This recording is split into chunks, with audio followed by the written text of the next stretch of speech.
तमाम सोलापूरकरांचं लक्ष लागून राहिलेल्या मराठा समाजसेवा मंडळाच्या पंचवार्षिक निवडणुकीत बुधवारी मनोहर सपाटे यांच्या 11 जागा बिनविरोध आल्या।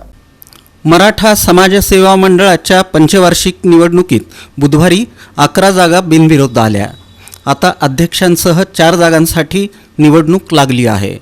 मनोहर सपाटे यांच्या गटात सेक्रेटरी राजेंद्र शिंदे यांची बिनविरोध निवड झाली।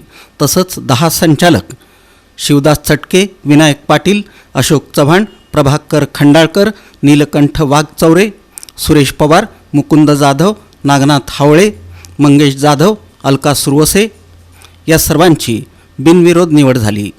आता प्रमुख लढतींमध्ये अध्यक्षपदासाठी मनोहर सपाटे विरुद्ध ॲडव्होकेट रामचंद्र कदम, उपाध्यक्षपदासाठी ज्ञानेश्वर सपाटे विरुद्ध अरुणकुमार सोंदळे, जनरल सेक्रेटरी पदासाठी महेश माने विरुद्ध मुकेश निकम, खजिनदार पदासाठी महादेव गवळी विरुद्ध ब्रह्मदेव पवार यांच्यात लढत होणार आहे।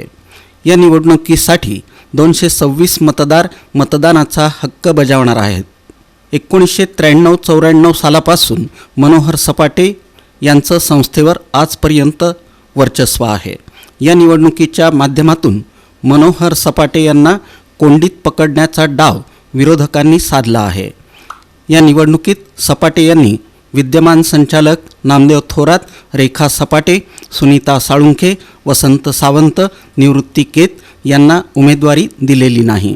ही निवडणूक 27 सप्टेंबर रोजी गुप्त पद्धतीनं मतदानाद्वारे होणार आहे।